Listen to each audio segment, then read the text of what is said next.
우리 디도서를 공부하고 있습니다. 성경을 잘 보면서 공부하는 시간이니까요. 말씀을 잘 보면서 우리 같이 공부하면 좋겠습니다. 자, 우리 디도서 1장 5절에서 5절을 보세요.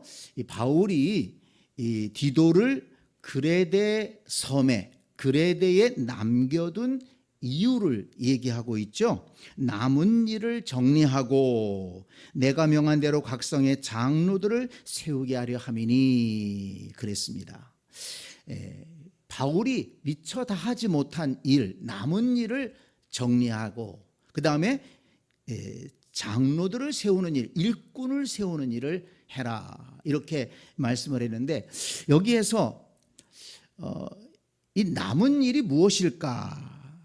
남은 일이 무엇일까? 그래서 지난 수요일에 10절 1장 10절부터 16절까지의 말씀을 중심으로 이 그레데 섬에 있는 교회 가운데 문제가 있었다는 거예요. 그 교회 나오는 성도들 가운데 문제가 있었고 교회 안에 문제가 있었습니다. 그래서 그 문제를 해결해라. 그것이 바로 바울이 남겨둔 일이죠. 남은 일이죠. 미처 다 하지 못한 일입니다. 근데 그 그레데 섬 교회에 그레데 교회에 그 문제가 무엇이었습니까? 두 가지를 말씀드렸어요. 그래서 11절에 보면 그들의 입을 막을 것이라. 입을 막을 사람이 있어요. 더 이상 악한 영향력을 끼치지 못하도록 말을 못하도록 악한 말을 못하도록 거짓말을 못하도록 그렇게 막아야 될 사람들이 있었는데 그 사람들이 10절에 나오죠. 불순종하고 헛된 말을 하며 속이는 자가 많은 중 할례파 가운데 특히 그러하니 유대주의자들 할례파 그러니까 예수님을 믿어야 하지만 할례도 받아야 된다. 율법도 지켜야 구원받을 수 있다. 이렇게 거짓 선동하고 그래서 믿음의 가정을 무너뜨리는 이런 잘못된 사람들이 있었습니다. 그 사람들의 입을 막아서 더 이상 잘못된 교리가 잘못된 가르침이 퍼져나가지 않도록 해야 될 책임이 이 디도에게 주어진 것입니다. 그 다음에 또 한 가지는 12절부터 보게 되면 13절에 내가 그들을 엄히 꾸짖어라. 아주 엄히 꾸짖어야 될 사람들이 있었어요. 그 꾸짖어야 될 목적은 무엇인가 하면 이는 그들로 하여금 믿음을 온전하게 하고 꾸짖어서 그들의 믿음을 온전하게 세워야 될 사람들이 있었는데 그 사람들은 이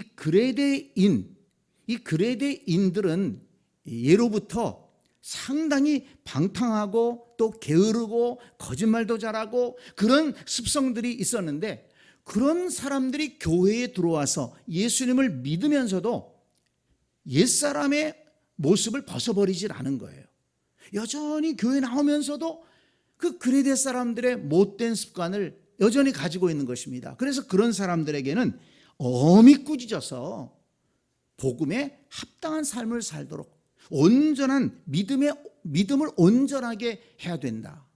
이 두 가지 이 그레데 교회에 문제가 있었던 겁니다. 잘못된 교리 그리고 잘못된 삶을 살아가는 사람들 이런 문제가 교회 안에 있었는데 이거를 잘 해결하도록 이렇게 디도에게 부탁을 한 것이죠. 그렇죠. 오늘날에도 교회 안에 있는 문제는 크게 보면 이 두 가지입니다. 하나는 잘못된 교리가 들어오면 안 됩니다. 예수 그리스도의 복음 외에 잘못된 교리를 가르치면서 믿음의 가정을 무너뜨리는 이런 이단들이 오늘날도 호시탐탐 교회를 엿보고 있지 않습니까?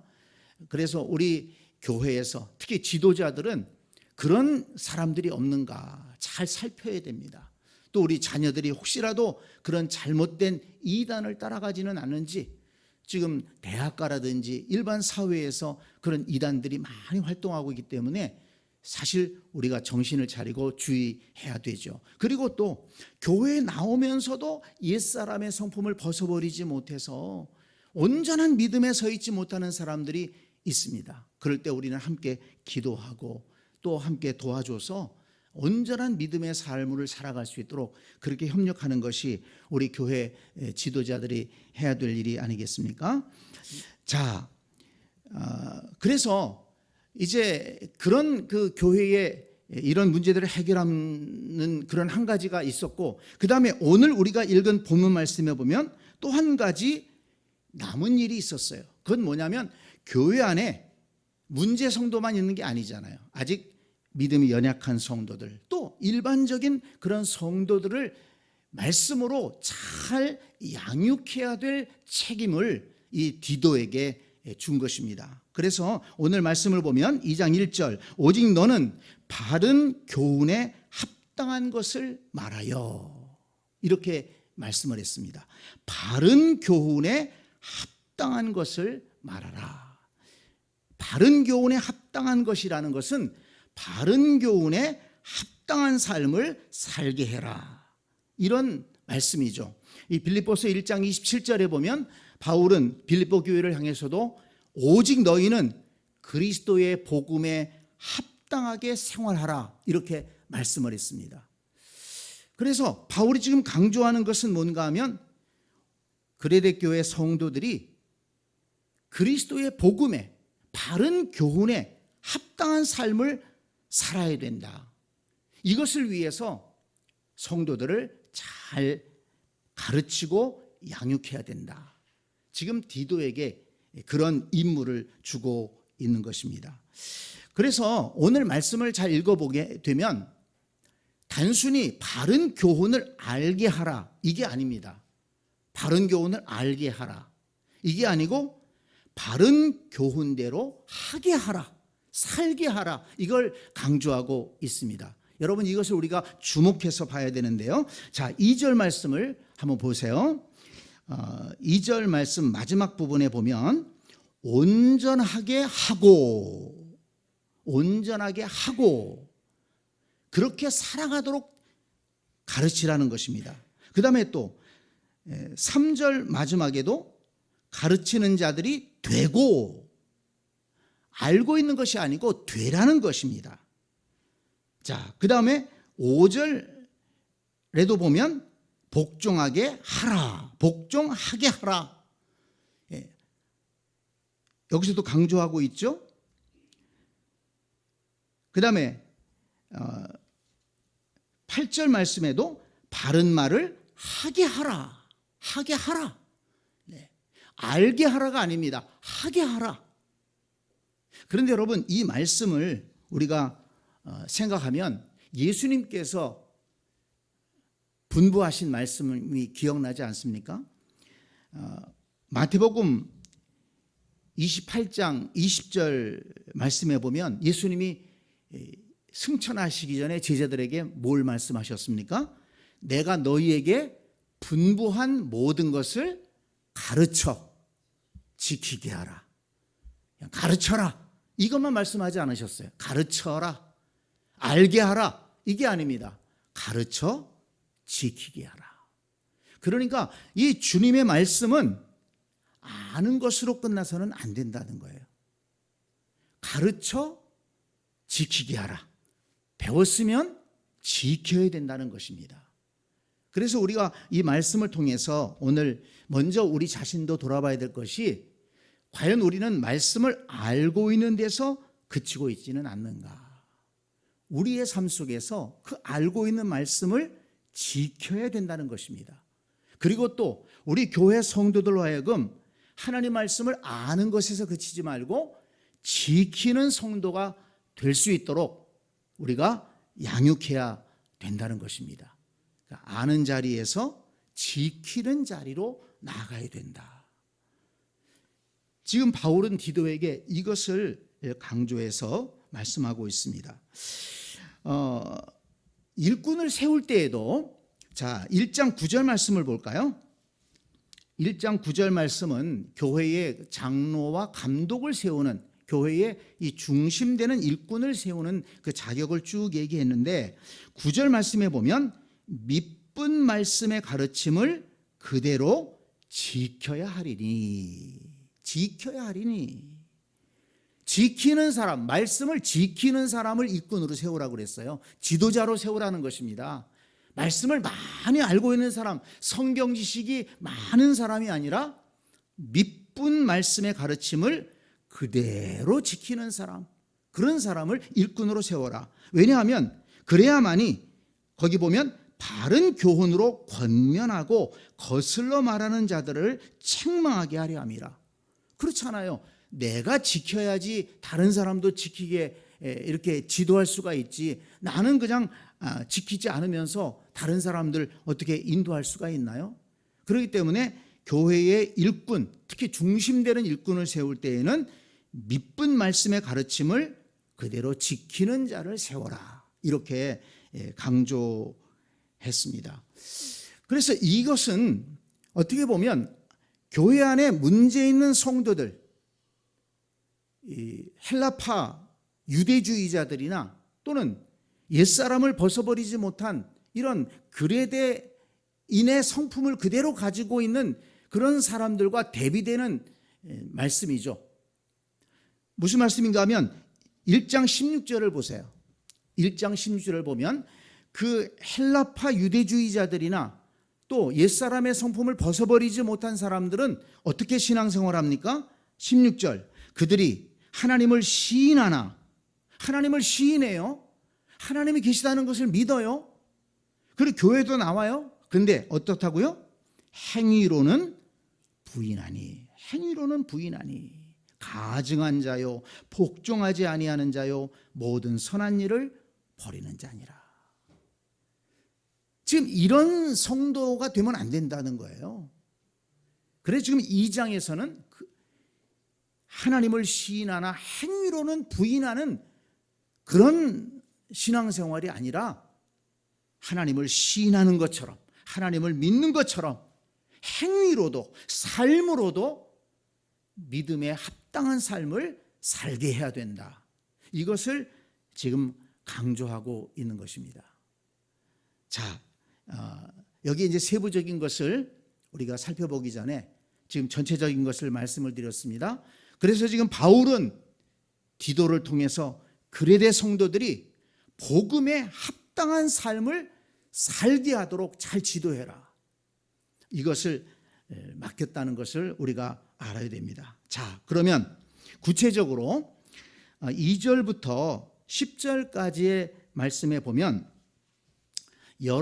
교회 안에 여러 계층의 사람들이 있지 않습니까? 그래서 2절에 보면 늙은 남자로는 그랬고, 3절에는 늙은 여자로는, 4절에는 젊은 여자들을 교훈하되 그랬고, 또 6절에는 젊은 남자들을 그랬고요. 그 다음에 9절에는 종들은 이렇게 얘기했어요. 그래서 이렇게 각 나이에 맞게끔 그 사람들에게 어떻게 잘 말씀을 가르쳐서, 바른 교훈으로 말씀을 가르쳐서 그들이 바른 교훈에 합당한 삶을 살게 할 것인지를 지금 가르치라고 구체적으로 가르쳐주고 있습니다. 자, 한번 볼까요? 2절, 늙은 남자로는, 오늘 예배에 참석하신 분들 중에 늙은 남자가 있으신가요? 제가 보니까 다 청년만 계시네요. 네. 늙은 남자로는 어떻게 하라고요? 절제하며 경건하며 신중하며 믿음과 사랑과 인내함에 온전하게 하고. 네, 교회 안에 연세가 든, 나이가 드신 그런 성도들은 절제할 수 있도록 경건하게 신중하고 믿음과 사랑과 인내함에 온전하게 신앙생활할 수 있도록 그렇게 지도해라, 이렇게 말씀을 한 것입니다. 그래서 이 말씀을 읽어보니까 한마디로 얘기하면 존경받을 수 있는 어른이 돼야 된다라는 것입니다. 여러분, 한번 이 말씀을 반대로 한번 생각해 보세요. 반대로, 나이가 드신 분이 교회 안에 계시는데 어떻습니까? 절제하지 못해요. 여기 절제한다는 것은 그 당시에 이 그레데의 문화로 보면 방탕한 것, 술, 그 다음에 또 이방 신전을 통한 음란한 생활, 이런 것들이 그 당시에는 많이 있었어요. 술에 찌들어서 술을 취해가지고, 그리고 음란한 짓을 행하고, 이런 것들이 그 사회에 만연했다는 거예요. 절제하지 못하는 거예요. 나이가 들었음에도 그렇게 절제하지 못한다면 그들의 삶이 어떻게 그리스도인의 삶이라고 할 수가 있겠습니까? 절제하는 게 중요하다는 것입니다. 그런데 교회 안에 연세가 드신 어르신이 절제하지 못해요. 또 경건하지 못하게 이렇게 신앙생활합니다. 또 신중하지 못해요. 또 아주 가벼워요. 또 믿음과 사랑과 인내에 온전함이 없어요. 그런 성도들이 많다면 이 교회가 어떻게 되겠습니까? 또 그런 신앙생활이 하나님 앞에 영광 돌리는 신앙생활이라고 할 수가 있겠습니까? 자, 그 다음에 늙은 여성도, 연세가 든 여성도들에게는 이와 같이 행실이 거룩하며 모함하지 말며 많은 술에 종이 되지 아니하며 선한 것을 가르치는 자들이 되고 그랬습니다. 그래서 이 연세 드신 여자 성도님들에게는 선한 영향력을 끼칠 수 있도록 올바른 행실을 가지고 신앙생활을 하도록 지도해야 된다. 이것을 강조하는 것입니다. 이것도 한번 반대로 생각해 보세요. 연세가 있으신 여성도님들이 행실이 거룩하지를 못해요. 행실이 방탕해요. 또 그저 또 사람들을 모함하고 다녀요. 이 사람한테 가서 이 사람 얘기하고 저 사람한테는 저 사람 얘기하고 그냥 사람들 험담을 하고 다닌단 말이에요. 그러면 교회가 어떻게 되겠습니까? 또 많은 술에 종이 되지 아니하고 또 술을 좋아하고 노는 거 좋아하고 쾌락을 탐하고 선한 것을 가르치는 자들이 아니라 다른 후배 성도들에게 좋지 않은 영향력을 끼친다. 그러면 교회가 어떻게 되겠습니까? 그런 성도들이 복된 성도라고 할 수가 없죠. 자, 그 다음에 4절에 보면 그들로 젊은 여자들을 교훈하되, 또 이제 젊은 여성들에게는 그 남편과 자녀를 사랑하며 신중하며 순전하며 집안일을 하며 선하며 자기 남편에게 복종하게 하라 그랬습니다. 네, 어떻게 보면 당연한 말씀 같은데요, 이것도 반대로 한번 생각해 보세요. 젊은 여성도들이 남편과 자녀를 사랑하지 않고 바깥으로 나돌고 신중하지 못하고 순결하지 못하고 또 집안일도 하지 않고 남편에게 대들고 싸우고 그렇다고 그러면은 그 그리스도인이라고 할 수가 있습니까? 참 당연한 것 같지만 이런 말씀들을 지켜나갈 때 온전한 그리스도인, 또 온전한 삶이 될 수가 있는 것이죠. 자, 그 다음에 6절에 보면 너는 이와 같이 젊은 남자들을 신중하도록 권면하되 범사에 내 자신이 선한 일에 본을 보이며 교훈에 부패하지 아니함과 단정함과 책망할 것이 없는 바른 말을 하게 하라 그랬습니다. 여기 말씀을 보면 여기 중간에 범사에 내 자신이 선한 일에 본을 보이며, 이것은 가로를 치면 좋을 것 같아요. 그러니까 디도가 젊은 남자들을 교훈할 때 디도 자신도 본을 보이면서 그렇게 권면하라는 말씀이죠. 그래서 이 젊은 남자들에게는 신중하도록 권면하되 교훈에 부패하지 아니함과 단정함과 책망할 것이 없는 바른 말을 하게 하라. 젊은 남자 성도들 신중해야 된다. 그리고 교훈에 부패하지 아니한다는 것은 바른 교훈을, 바른 믿음을 가져야 된다. 그 다음에 바른 말을 하게 하라. 바른 말이라는 것은 하나님 말씀에 근거한 올바른 말씀을 얘기하는 것이죠.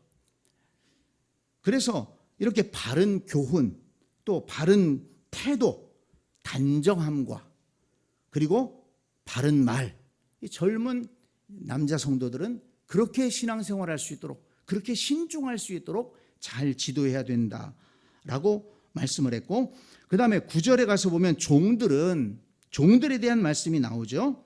종들은 자기 상전들에게 범사에 순종하여 기쁘게 하고 거슬러 말하지 말며 훔치지 말고 오히려 모든 참된 신실성을 나타나게 하라.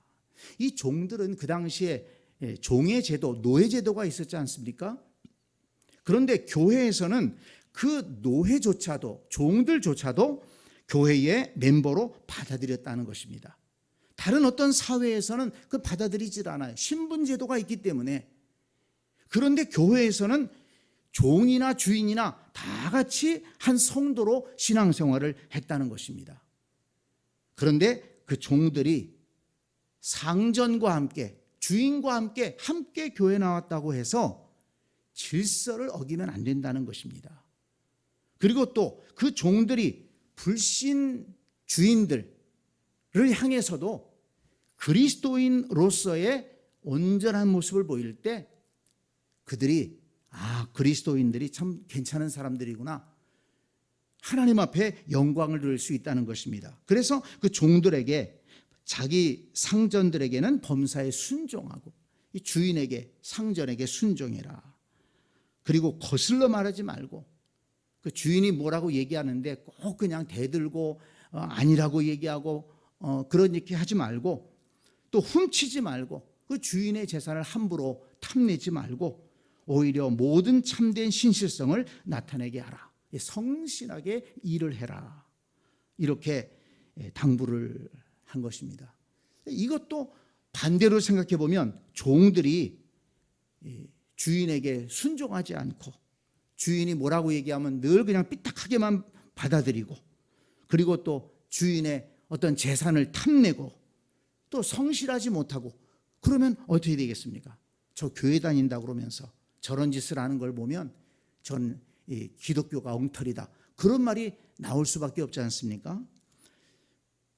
그래서 이 지금까지 말씀한 것을 보면 굉장히 도덕적인 말씀이에요. 이것은 특히 그리스도인이 아니라도 사실은 다 지켜야 되는 얘기입니다. 그런데 이것을 강조한 것은 뭐냐면, 이러한 도덕적인 삶을 통해서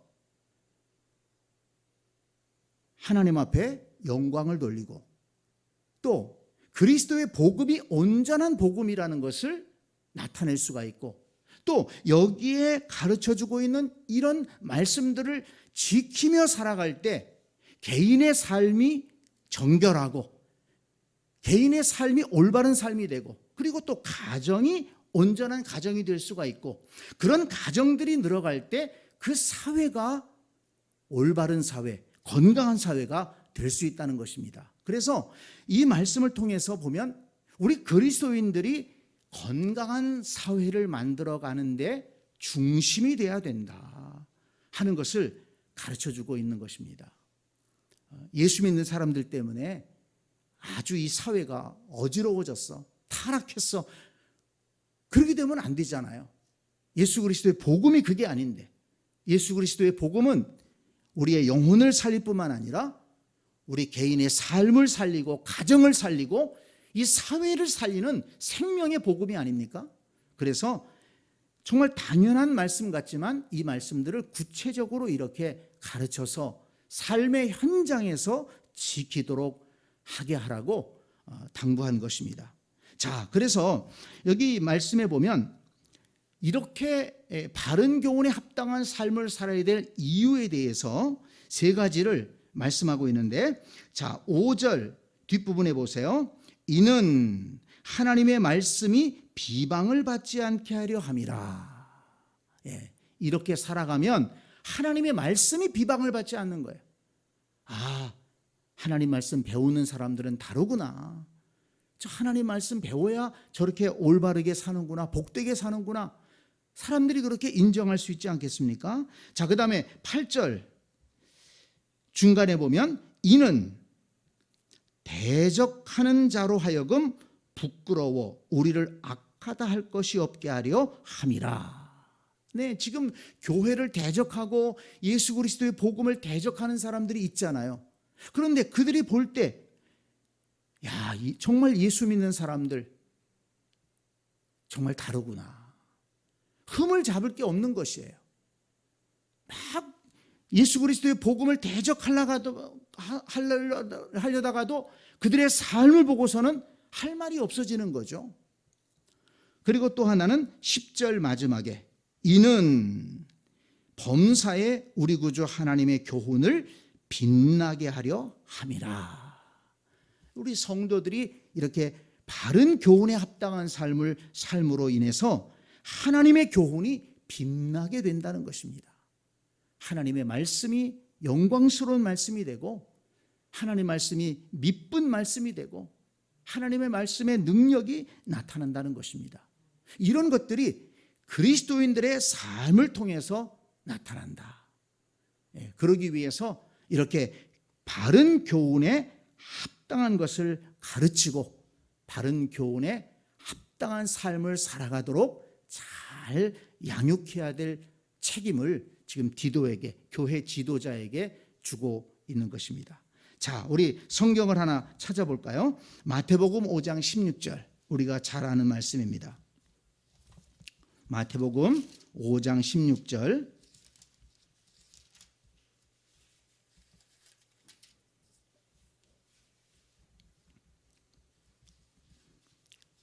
마태복음 5장 16절 같이 읽습니다. 이같이 너희 빛이 사람 앞에 비치게 하여 그들로 너희 착한 행실을 보고 하늘에 계신 너희 아버지께 영광을 돌리게 하라. 아멘. 자, 세상 사람들이 무엇을 보고? 너희 착한 행실을 보고, 착한 행실을 보고, 그러니까 바른 교훈에 합당하게 살아가는 그리스도인들의 삶의 모습을 보고 하늘에 계신 너희 아버지께 영광을 돌리게 하라. 이것이 중요한 목적이 되어야 된다는 것입니다. 자, 이제 말씀을 정리합니다. 바울은 디도에게 본인이 미처 다 하지 못한 일을 하라고 그렇게 당부하고 그레데 섬에 남겨두었습니다. 그 일 가운데 이렇게 교회의 여러 계층의 성도들을 잘 양육해서 하나님 앞에 영광 돌리는 삶을 살게 하고 또 성도들이 복된 삶을 살도록 그렇게 지도해라, 이런 책임을 주었다고 했습니다. 자, 우리는 이 말씀을 통해서 이 말씀이 우리의 말씀으로 받아들여야 되지 않습니까? 그래서 아까도 말씀드린 것처럼 우리도 이 말씀들을 읽고 묵상하고 배운 만큼 그 말씀을 알고 있는 데서 그치지 말고 이 말씀을 지키는 삶으로 나아가자 하는 것입니다. 우리가 한번 우리 자신을 돌이켜보고 과연 나는 아는 데서 그치고 해야지 그렇게 살고 있지는 않는가. 하나님 말씀을 알고 있다면 그 말씀을 지키며 살아가기 위해서 우리 자신이 힘써야 되겠고, 우리 교회는 하나님 말씀을 아는 데서 그치는 교회가 아니라 하나님 말씀을 지키는 그런 교회로 세워져 가야 될 줄 믿습니다. 아멘.